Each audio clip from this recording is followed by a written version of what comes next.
तुम परमात्मा से ये कहना, हमारी सास किसी को भी सामान दे दे, हमारा ससुर किसी को भी दौलत दे दे, हमें कोई मतलब नहीं, भोलेनाथ मुझे मेरे भाग्य का देना। दूसरे के भाग्य का रहता है तो चले जाता है, अपने भाग्य का टिकता है। दूसरे के भाग्य का मिलेगा तो वो चले जाएगा, पर अपने भाग्य का टिक जाएगा, अपने भाग्य का रहेगा।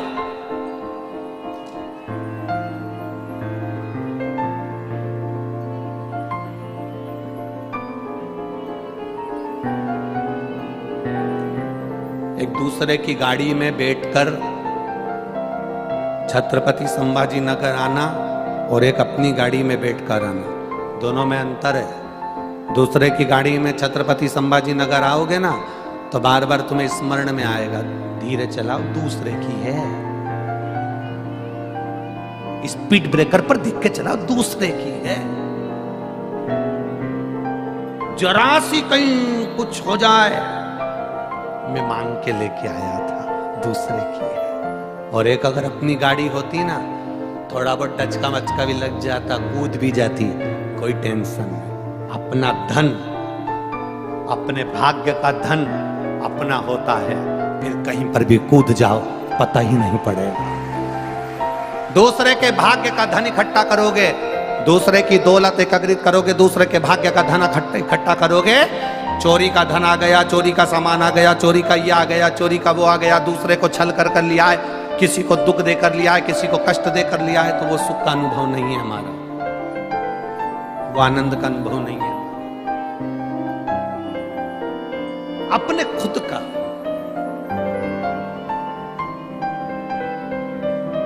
एक बूढ़ी मां, 85 साल की एक बूढ़ी मां यहां कहीं कथा सुनने के लिए रोज आती है दूर से। पांव में चप्पल पहनकर नहीं आती, जूता पहनकर नहीं आती। कल एक कार्यकर्ता बता रहा था कि गुरुदेव, एक बूढ़ी माँ को हमने उसके पाँव में चिंदी लपेटी हुई थी पंजे में, और पॉलीथीन लगी हुई थी, पन्नी और चिंदी लपेटी। तो कार्यकर्ता ने उनसे कहा, माँ चलो, कहाँ जा रही हो? कथा में। चलो ये चप्पल लो हमारी, पहन लो और चले जाओ। वो 85 साल की बूढ़ी माँ कहती है, सियोर वाला महाराज आया है और मैं चप्पल पहन के कथा में जाऊंगी? 85 वर्ष की वो बूढ़ी माँ कह रही है, कथा सुनने को कह रहा है, धूप बहुत हो रही है, गर्मी बहुत पड़ रही है, तुम नंगे पैर जा रही हो।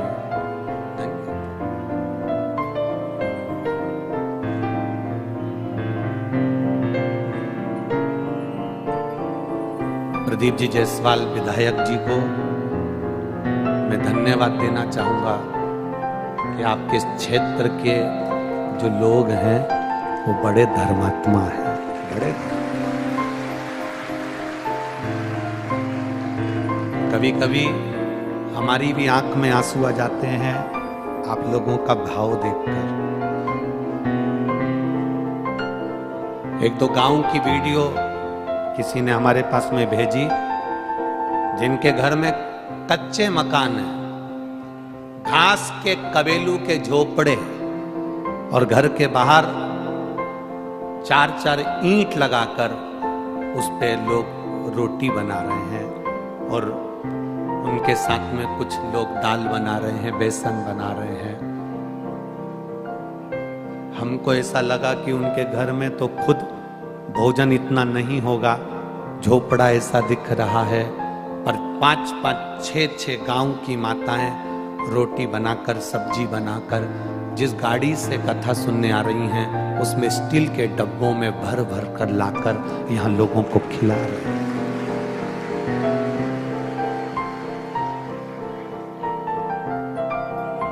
ऋषिकेश जायसवाल जब कथा लेने के लिए सीहोर गए तो उन्होंने कहा कि गुरुदेव से कहना छत्रपति संभाजी नगर में कुछ मिले ना मिले, पर लोगों का दिल बड़ा मिलेगा, ये निश्चित है। आओ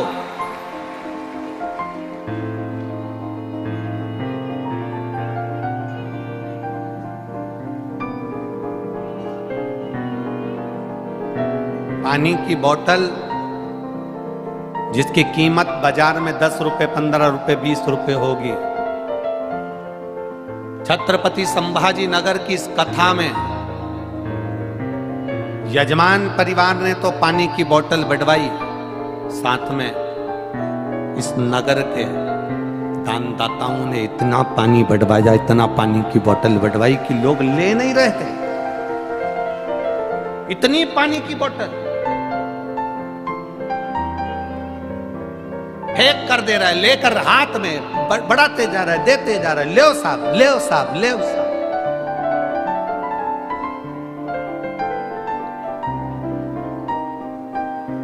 कभी कभी बड़ा स्मरण आता है, बड़ा चित्तवृत्ति में आता है कि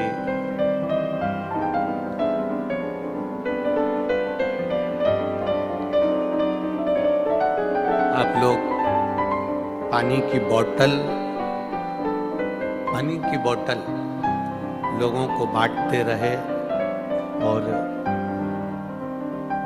कभी कभी हमको भी हमारे आप में दुख होता है। आप सब सीहोर आए और आपको नहाने के लिए भी एक डब्बा पानी का भी 50 रुपए शुल्क देना पड़ा, तो उसका दुख होता है अंदर से। ये दुख कहता है, कभी कभी मन में सोचते हैं, अंदर से कचोटता है।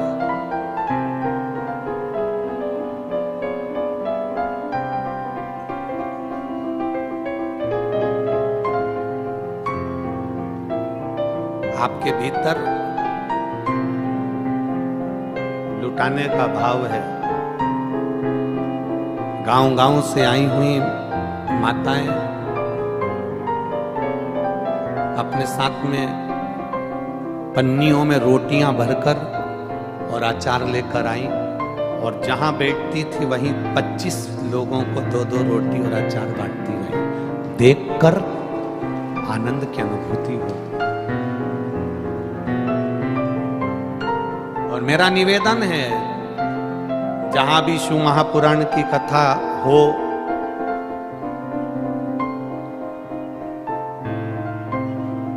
आपने लुटाया है, लुटाया, उस लुटाने का फल क्या होगा ये आप खुद अंदाजा लगाओगे। हम तो नहीं कह सकते, हमें मालूम भी नहीं, पर वो जब देता है तो छप्पर फाड़ कर देता है।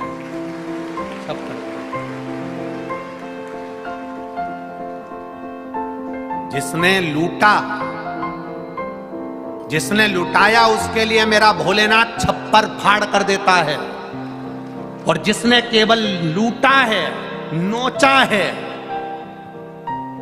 चाहे आप हमारे यहां आए हो तब, चाहे कहीं कथा हो रही हो तब, किसी ने तुम्हें लूटा है। 1 रुपए की चीज को अगर 50 रुपए में, 100 रुपए में दिया है, लूटा है।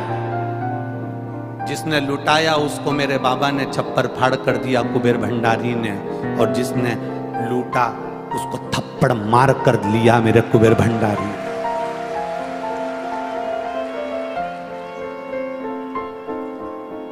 दोनों के लिए तैयार रहिए। आप लुटाए हो तो आपको दे रहा है, और आपने अगर लूटा है तो वो क्या करेगा वो जान सकता है।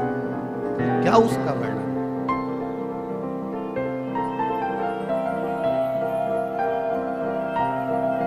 आपका भजन मूल, आपका दान धर्म संकीर्तन स्मरण पुण्य आपका मूल। धन्य है मेरे छत्रपति संभाजी नगर के भक्त, और आप सब आए हुए श्रोता भाई बहन। मैं आपके चरणों को नमन करता हूं, आपके विश्वास को नमन करता हूं, श्रद्धा को नमन है। आप सोशल मीडिया, पत्रकार बंधु, छत्रपति संभाजी नगर का एक एक अखबार, एक एक मीडिया, एक एक पत्रकार स्वयं संत एकनाथ जी की तरह है। एक एक पत्रकार संत तुकाराम की तरह है, संत नामदेव की तरह है, जिन्होंने अपनी कलम से इस कथा की अच्छाइयों को जनमानस तक पहुंचाया है। एक संत और एक पत्रकार बराबर का होता है। संत अपनी वाणी से अच्छाई को जनमानस तक पहुंचाता है और पत्रकार अपनी कलम से अच्छाई को जनमानस तक पहुंचाता है।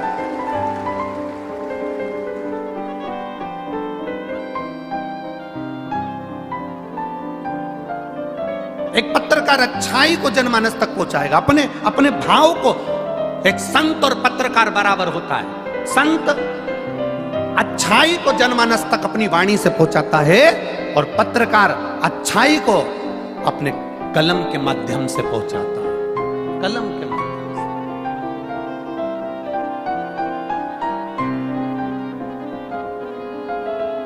ये कार्यकर्ताओं की टीम रसोई घर में 1 लाख से 2.25 लाख भक्त रोज भोजन करें। और रसोई घर में जब 2.25 लाख लोगों ने रोज का भोजन करा, रोटी सब्जी माताएं बनाने में जो लगी हैं, जिनके घर में खुद नौकरानियां लगी हैं, वो रसोई घर में रोटियां बेलकर लोगों को खिलाएं। विश्वास के साथ, भरोसे के साथ, दृढ़ता के साथ।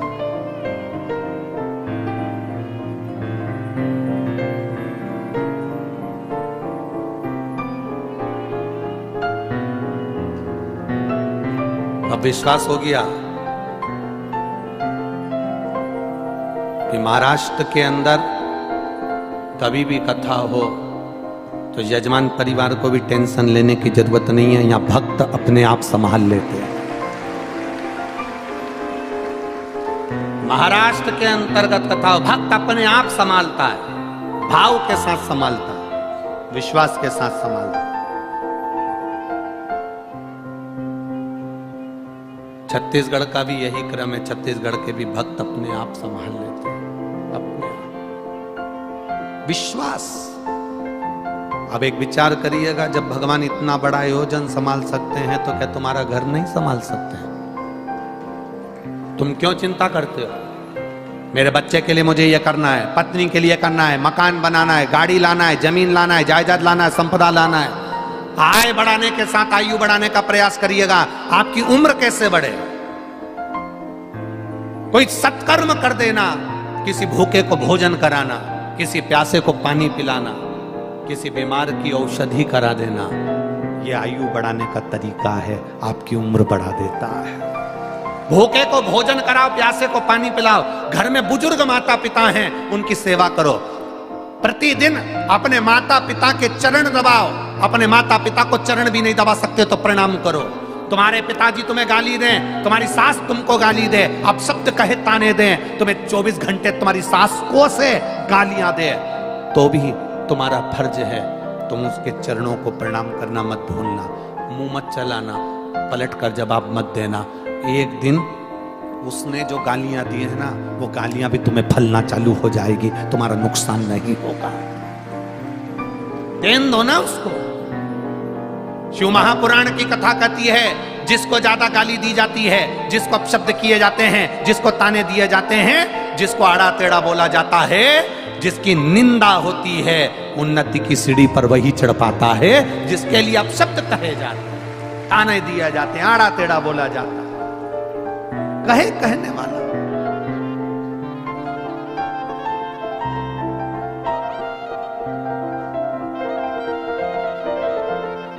कहेंगे लोग, कहने वाले अपशब्द कहते रहेंगे। आप अपना भजन, दुकान पर बैठो, व्यापार करो, खूब दुकान चलाओ। सुबह 8 बजे से लेकर 10 बजे तक तुम दुकान खोल के बैठते हो, हमारी तरफ से छूट है तुमको 11 बजे तक खोलो, मना नहीं। तुम्हारा मन करे जब तक दुकान खोलो।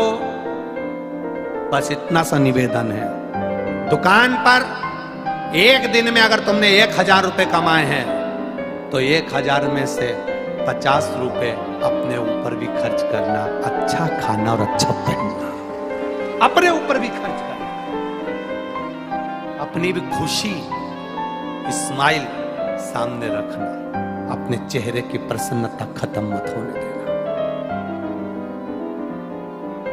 1000 रुपए कमाओ रोज, पर अपने ऊपर खर्च करो।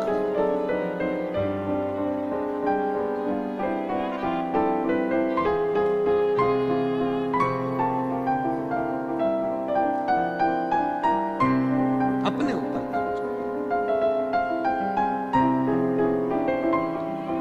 कभी कभी मन करे परिवार के साथ में गाड़ी में बैठकर किसी मंदिर चले गए, कभी मन करा परिवार के साथ कथा में चले गए, परिवार के साथ, कभी मन करा वृद्धाश्रम पहुंच गए, कभी मन करा ज्यादा कमाई हो गई, आज बूढ़ी माँ के पास जाओ, अपने बूढ़े बाप के पास जाओ। इधर माँ बाप नहीं है, तुम्हारी पत्नी के माँ बाप हो तो उनके पास चले जाओ। तुम्हारी पत्नी के माँ बाप भी नहीं है, बड़े भाभी के अगर माँ बाप हो उनके यहाँ चले जाओ। उनके भी नहीं हो तो देवरानी के माँ बाप हो, उनके पास चले जाओ। एक साड़ी भले वो 5 रुपए की, 50 रुपए की, 100 रुपए की हो, बूढ़ों को एक बार जो अपने परिचित बूढ़े हैं उनको उड़ा कर आना, उनकी आंख से जो आंसू झलकेंगे ना, वो आशीर्वाद के झलकेंगे और तुम्हारे कल्याण करने वाले। बूढ़ों, तुम्हारे माता पिता, तुम्हारे सास ससुर हैं, बुजुर्ग हैं, पहले उनका ध्यान दो। अगर मान लो उनको सब संतुष्टि है तो तुम्हारी पत्नी के अगर माँ बाप हैं और उनके भी सम्मान में तुम हम ये नहीं कहेंगे कि उनका सम्मान बुजुर्ग मतलब बुजुर्ग, माता पिता मतलब माता पिता, चाहे तुम्हारे पति के माता पिता हो, चाहे पत्नी के माता, चाहे तुम्हारे बड़े भाई के सास ससुर हो, चाहे तुम्हारे, आदर सबका होना चाहिए, सम्मान सबका होना चाहिए।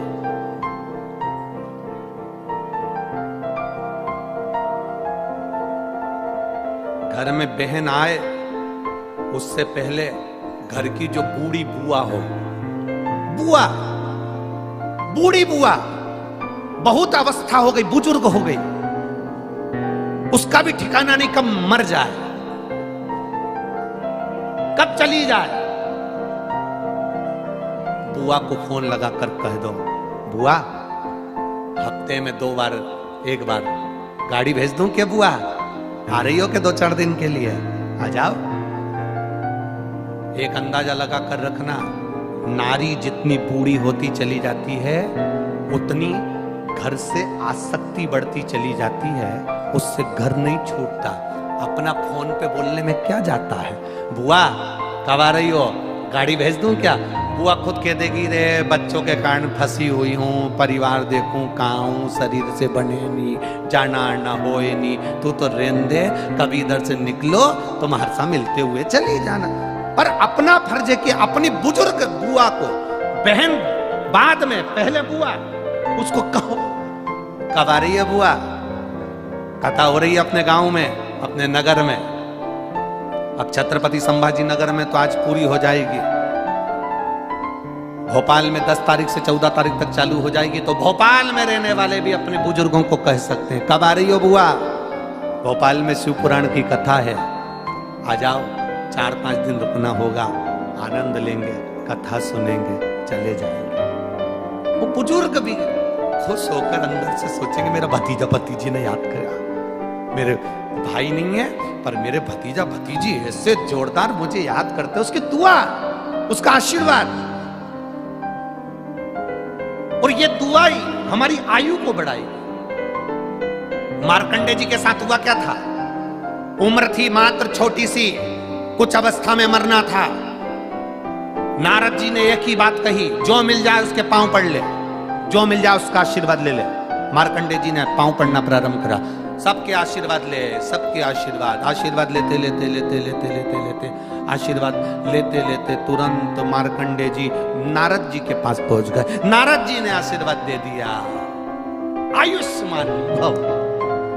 जैसे ही नारद जी ने आशीर्वाद दिया तो नारद जी से मार्कंडे जी ने कहा, आपने आशीर्वाद दे दिया, मैं तो मर जाऊंगा, इतनी वर्ष की आयु, 5-7 साल में मेरा प्राण छूट जाएगा, और तुम मुझे आयुष्मान होने का आशीर्वाद दे रहा हो। नारद जी मन में सोचे, मुझे मालूम नहीं था ना कि तेरी उम्र कितनी है, यहाँ लिखा भी तो नहीं रहता कि ये 25 साल जिएगा, 5 साल जिएगा। अब नारद जी ने मन में सोचा, अपने माथे पर आ गया ये तो, आशीर्वाद मैंने दे दिया इसको आयुष्मान भव होने का, अब करूं तो करूं क्या। नारद जी ने कहा, इसको दूसरे के माथे पटक देता हूं, और नारद जी उसका हाथ पकड़ कर ले गए। सामने इंद्र दिखा, इंद्र को देखा तो नारद जी ने तुरंत इससे कहा, ए मार्कंडे, सामने वो आ रहा है ना, उसको प्रणाम कर ले।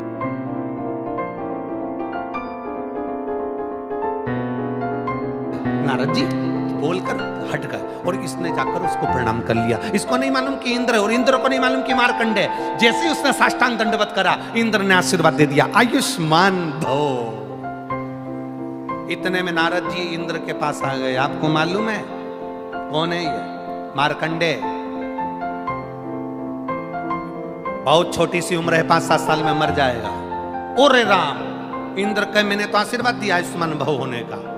नारद जी बोलने लगे, तुम्हारा वचन अब झूठा जाएगा।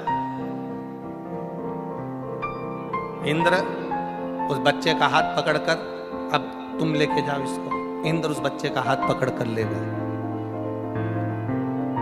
और बच्चे का हाथ पकड़कर लेकर इंद्र सीधे अपने सिंहासन पर बैठे तो उनकी पत्नी ने देखा आज इंद्र रो रहे थे। पत्नी ने पूछा, तुम क्यों रो रहे हो? इंद्र ने कहा, आज मैंने इस बच्चे को आशीर्वाद दे दिया आयुष्मान भव होने का, पर मुझे क्या मालूम था कि मर जाएगा, इसकी आयु कम है, तो क्या करा जाए? पत्नी ने कहा, तुम चिंता मत करो, तुम्हारे साथ तो धोखा हुआ है, अपने सिर का बोझ दूसरी जगह दिया।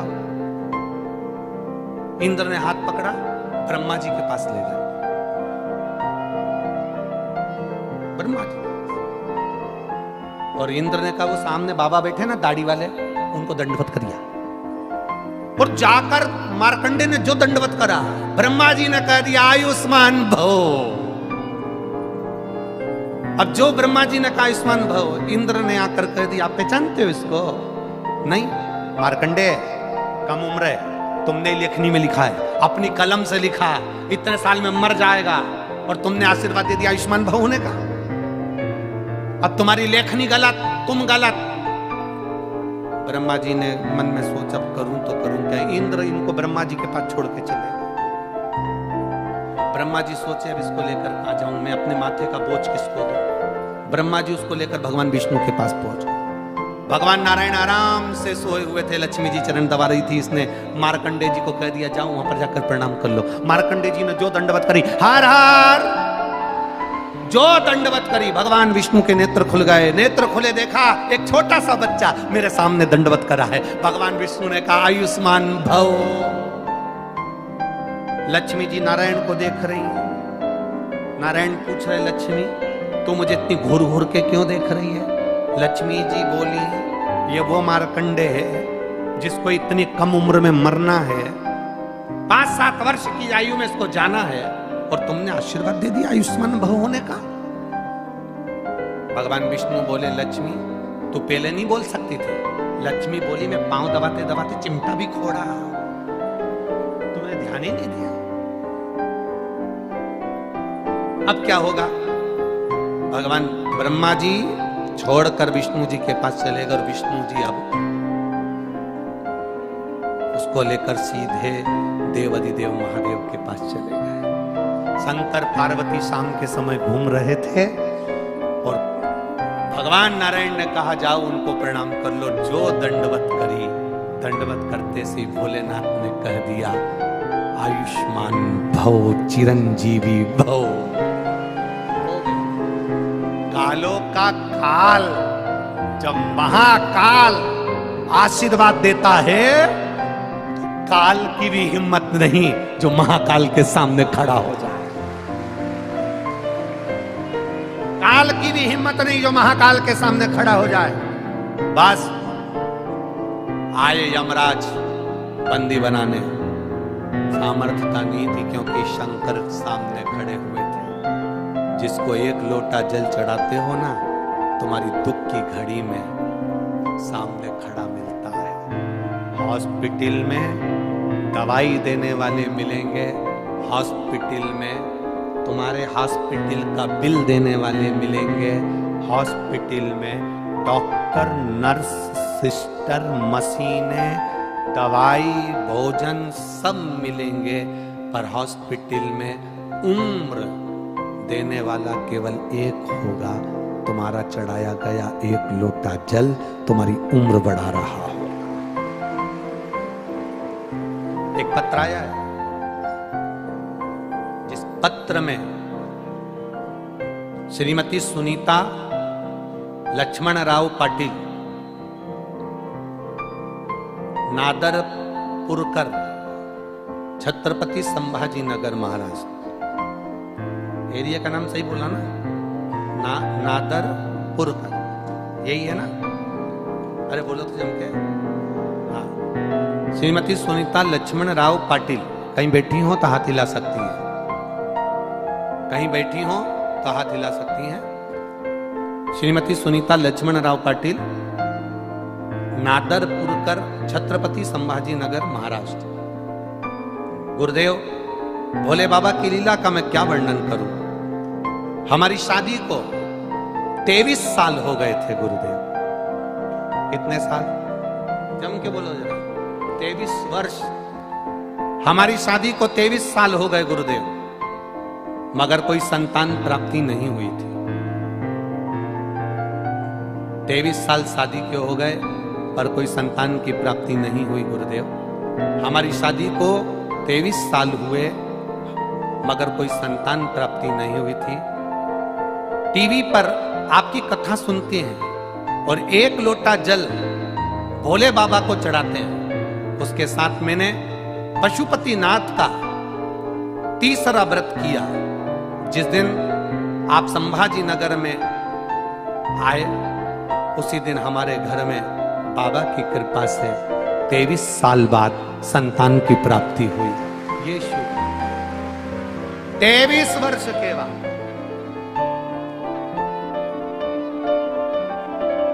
कितने साल भाई? 23 वर्ष। अब जरा अंदाजा लगाना,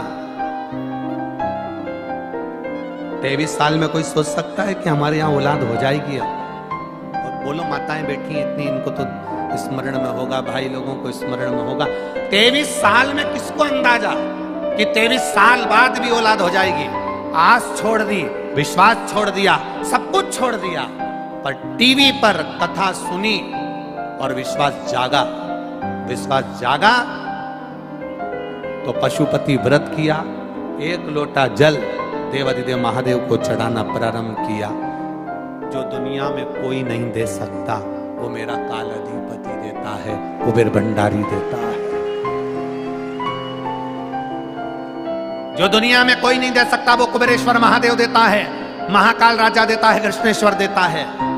दुनिया के लोग कहते हैं गुरुजी आप कथा करने के लिए आते हो, इतने लोग कथा सुनने आते हैं, आप कहते हो कथा सुनकर जाओगे, बाबा झोली भर कर देगा, अगला पत्र अगली कथा में आपके मिलेंगे। आप इतना विश्वास से कैसे कह सकते हो? आप इतनी विश्वास से कैसे कह देते हो? हमारा कहना है कथा करने हम नहीं आते, ये शिव पुराण लेकर हम नहीं आते। हम तो ये जानते हैं जब सीहोर से चलते हैं तो मेरा कुबेरेश्वर महादेव साथ चलता है और वो लुटा कर जाता है।